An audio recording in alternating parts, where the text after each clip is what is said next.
So I have one of my sweet little dudes home today. Okay. Hi. He decided he wants to say hi. Well, he's been home 2 days in a row.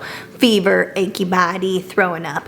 And so I was sitting here thinking about how quickly a routine can get impacted, how quickly a routine has to change when something outside of the routine is thrown your way. And I love having flexibility in my career to be at home and to be filming today with you and caring for him and snuggling. I also love these kind of days because it really is a good test for myself of how flexible I can be. And I know that so many of us during this month, we feel like we're pulled a lot of different directions, and maybe you feel like your health and fitness routines are slacking and you're just excited to get back to January, to start eating clean again, to working out all the time, to journaling, to taking care of yourself, your household, right? And this is one of those days for me that really helps me understand why a concept that I teach in the Angie method is so important, because life is always going to throw us curveballs. And so today I want to share with you my best tips and tricks on how to create a realistic healthy routine moving into 2023 that you can stay consistent with not only next year, but forever. And then stay tuned towards the end of the video because I want to gift you with a free tool that I think you could start using right now in December to set the tone and get connected with yourself for the new year as to what is going to move the needle the most for you with your health and fitness. So right now in December, there's a lot going on. We have a lot of moving parts with the end of the year with the business, getting ready for what will change in 2023. Obviously, it's the holiday season, which I love, but that means that there's a lot more social gatherings, events. There's a lot more things to do on your list that aren't normally on it. And so when it comes to my health and fitness, and I think about, well, how do I want to feel come the new year? I just don't want to lose momentum with it. So if I keep it in as a consistent practice and I do what I can, so I give of myself of what I can do in my workouts, I feel great come January, because then I can crank it on intensity and I can go for more of a muscle building program. So right now, my whole intention in December is, how do you just show up, do what you can, so when the next year comes, you haven't fallen off the wagon. It doesn't have to be perfect. It doesn't have to be a certain amount of time. I don't have to burn a certain amount of calories. I'm getting in here 3 times a week, 30 to 45 minutes. That is it, with the goal to just maintain my level of strength, and then maybe to pop in and out of the house and get quick walks in, and that's what I can handle. And it's perfect timing for me because I do it before daycare drop off. So then the rest of the day, when I do have all these other things on my plate, I'm not thinking about my fitness. It's already done. I'm good to go, and I'll stay consistent moving into the new year. Okay, that was a heavy lower body day, but that actually only took me 30 minutes. I did a quick little warm up, and I just hit the barbell pretty heavy on hamstrings, quads, and glutes. But again, just lifting with intensity, making sure I'm choosing appropriate weight. Focused just strictly on lower body.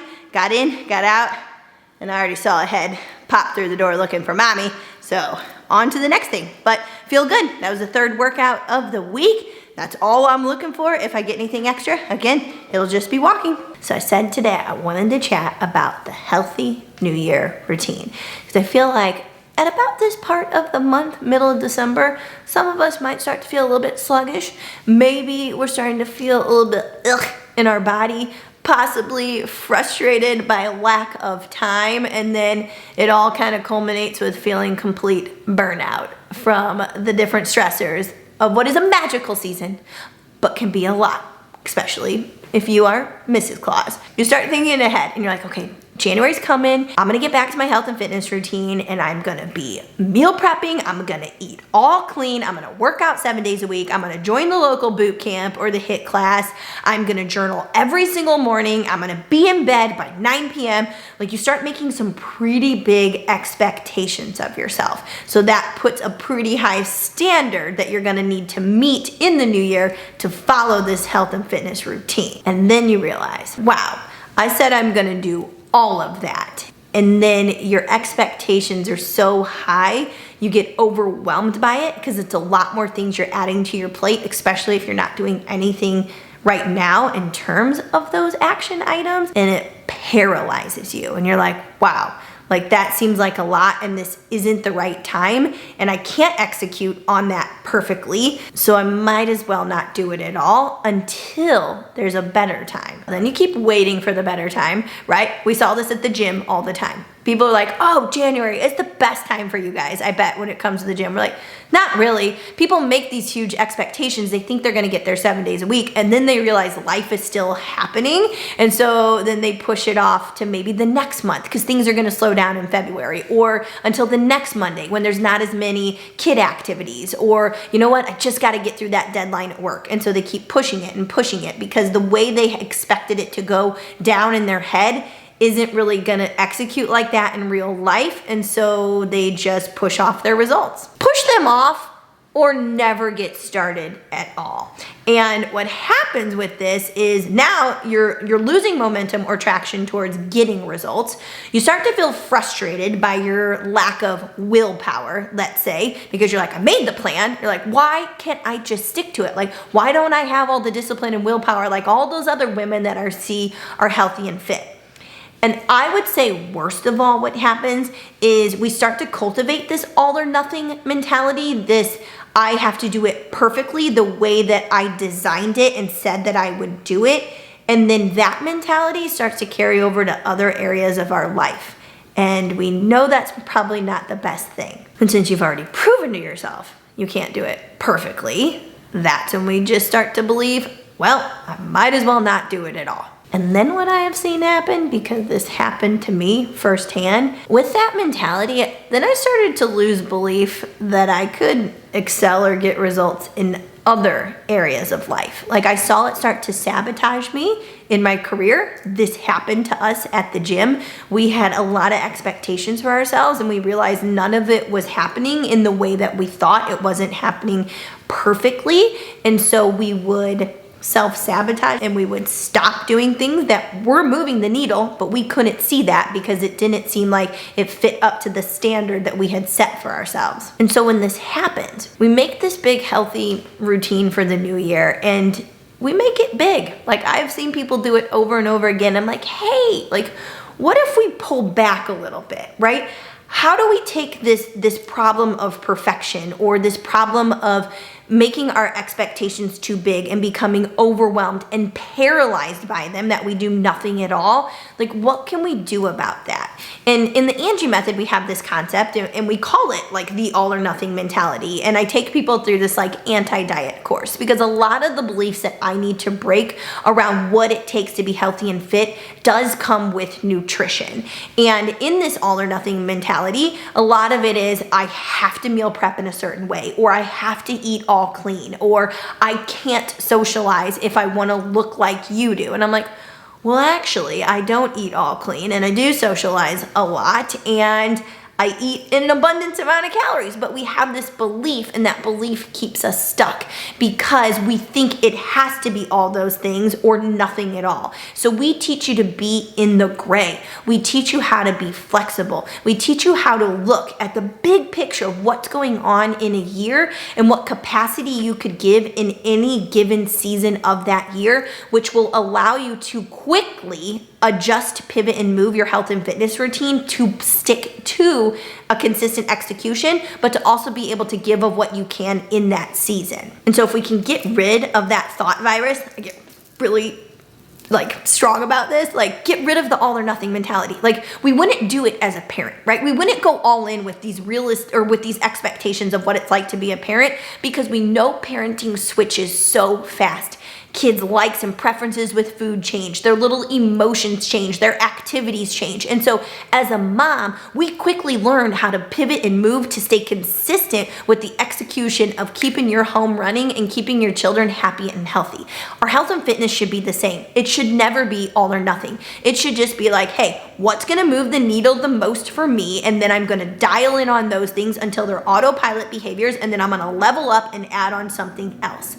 That's what it should be. And so we get rid of that thought virus so we can actually start really deciding for you and your goals what that'll look like in terms of action to have the results you desire. So when you're thinking about this healthy New Year routine, I want to give you a few steps that you can start right now to realistically set expectations for yourself come the new year. And the first one is reverse engineer, all right? And I know this probably sounds a little different to people, but you need to zoom out. You need to already fast forward to where you're gonna be in December of 2023. And you're gonna ask yourself, in like most of the areas that we value in our life, how do you wanna feel? How do you wanna look? How do you wanna show up? How do you wanna think? How do you want to act? How do you want to impact? And when you have a vision, when you can paint a vision of what that looks like, then you can reverse engineer as to which things you actually need to execute on to be that person. And some of the areas that we focus on, obviously health and fitness, because that's what our community is built around. But then we carry it a step further. We're like, well, how do you want to be in your career? Who do you want to be in the workplace? Who do you want to be in your family, in your household? How do you want to be in your relationships? How do you want to be with your spirituality? You take all the different areas of value for people, and then you start painting a vision around that. Because if you don't have a vision, you don't really have a blueprint to go off of. You're just continually saying you're going to do these things and make a routine, but really have nothing like in alignment to a commitment, right? You have to have a focus. You have to know what you want, which is why you start with painting the vision first, and you go in that bird's eye view, you look at who you're gonna be in a year, you zoom down, and now you start creating an action plan with it. So I would write down those different areas of value and start just jotting down who you wanna be in them. Who's your ultimate version? Step number 2 would be looking at the big rocks. And what we mean by this is, what are the things that are going to actually move the needle? So if it's your career and you want a promotion, what do you actually have to do to be recognized and to maybe learn more skill sets, to become more confident in your position, to be moved up in a promotion? If it's your health and fitness and we're looking from that physically and mentally, what is actually going to move the needle? For myself, and this may be different for you, always having some type of plan around my food and how I will shop it, prep it, and then eat it. So assembling my meal is huge because I need food to fuel me, and I need food for enjoyment, and I want food for results. And so meal prep is a big move the needle. It'll be a big move the needle for most of the women in our community, but it doesn't have to be hard. It doesn't have to be overwhelming. It doesn't have to be perfect. Another one is movement. Whether it's just increased step activity, right? So more walks, more steps in a day. If it's weight training, if it is a group class, but you have to look at, for you, in that ultimate vision of what you see, what will be the big rocks that are going to pay you the most dividends. And once you get really good at them, you get so competent in the skill set of meal prep and exercise and journaling, then it's just easy. Then you don't even spend any time with it, and you're just kind of going through the motions and going through the day, being healthy and fit. Mentally, this is a big one, and people don't think about this, but this is a part of being fit, is being mentally fit. And so the way that I like to propose it to my women when they're thinking about that vision of themselves is, how do you need to think, or how do you need to feel to grow into the person you want to be, so that person can impact the way that they desire? And maybe you're looking at how you're gonna impact a team you lead at work, or how you impact your kids or your spouse or your friends or your family or whatever it is. And so mentally, you're really deciding how that person thinks and how they interact and how that's gonna get them to where they wanna be. And then you can go through all the other ones, career and family and relationships. But I would start with the vision, zoom out, ask yourself what you want, where you want to be in a year, start jotting it down. Step 2, what are your big rocks? What are the things that are going to move the needle the most? And step 3, eliminate. Yes, there is a lot of stuff that a lot of us do in terms of health and fitness that literally don't matter, okay? So you're either going to get rid of it altogether, or if it's something in your life that's taking up time away from you becoming healthy and fit, maybe you just pass that off, you delegate it. Something that I like to think about in terms of elimination is, I used to do the elliptical for like 6 days a week for 45 minutes to an hour. That is a huge time commitment and did not really move the needle towards how I wanted to look and feel. That was something I got rid of. Now I work out 3 to 4 days a week. I strength train and I walk, and I enjoy walking because I get outside, I see something blue, I listen to a podcast. I do less and I get more results. And so sometimes we see what other people are doing, or we see what's on social media, and we think that's what's gonna move the needle for me. But if it's not really in alignment with your big picture goal for yourself, get rid of it. okay? And then if you need to delegate something off, maybe it's grocery shopping. Maybe you're like, my spouse can do that, or someone else can shop for me, or someone can bring me my groceries. And that time that maybe was an hour, you're like, I'm gonna use that now while someone else is shopping for my groceries to get my workout in. So you're gonna delegate things off your plate to get more time back. And then actually 2 more steps. Okay, number 4, lock things in as appointments. If this is new for you, if you're trying to really create a routine that you can actually stick to and you don't look at it as all or nothing, you look at being flexible, you lock things in as appointments. So you start at the beginning of the week and you realistically look at your week and you plug things in and you lock them in your schedule because you know that's where it's going to fit the best. It doesn't have to be the same time you work out every day. It doesn't have to be the same day you work out every week. You just have to execute it consistently and treat it as practice, and then eventually you're just gonna be getting results way easier. Okay, my last thing. Not really a tip per se, but a tool that I wanted to gift you with. So in our coaching group, there is one tool that I love that the women start off on right away. It is a 5-minute daily alignment journal. And what I love about this for right now is that I know that we can all find 5 minutes in our day to start executing on this, because 5 minutes, if it happens every day, great. If it doesn't, no big deal. But it would be 5 minutes to set intentions around how you want to show up, how you want to feel, what do you want to start doing with your health and fitness. So you'll already start setting the tone of thinking ahead, right? So rather than being in the moment and all of a sudden something changes in your schedule and we go into the all or nothing mentality, this actually helps you preview as to what's going on and how you're going to pick and choose the actions that are going to serve you best in that particular day. So if you click the link below in the description for my Facebook community group, the free Angie Method group, go on over there and join, and then you'll see the free download for this 5-minute journal. It's a great place to start to take the vision you created, the big rocks you're going to work on, and start figuring out how that's going to play out in the new year. The other thing I love about it is it works more on the mental and emotional side. So there's a couple questions in there that ask you, like, what word do you want to describe yourself as today? How do you want to show up as your best self? What was one of the biggest challenges you faced yesterday that you can work on overcoming today? So it's really getting a lot of self-reflection going on. And if you start that now, and that's the one thing you do for your health and fitness, come the new year, it's gonna be really easy to use that tool to set intentions for those big things that you're gonna work on to become the healthiest fit you. Okay, last thing, seriously, last thing. I'm also gonna host a free training on December 29th. Yeah, right before New Year's Eve. And because obviously I want to do it before New Year's because it's going to be creating identity, and it's going to be at 10 a.m. Central. There's going to be a link below that you can register for that, and then that'll give you the Zoom link. It will be a replay, so if you can't make it live, no big deal. But we're going to craft the vision together. We're going to make an identity vision board of your health and fitness. So after you go through the steps that I put out today for your healthy New Year routine, how do we create a vision that you can see every single day that will create more belief, less all or nothing mentality, to know that you can be in that body in a year. Okay, so click that link, join it, and get going on that 5-minute journal. Head on over to the Facebook group to grab it. So that's all I got today. It is, I just commend you for being here and for already taking action towards that new year, new you, because I know for a lot of us, this season can feel like a lot.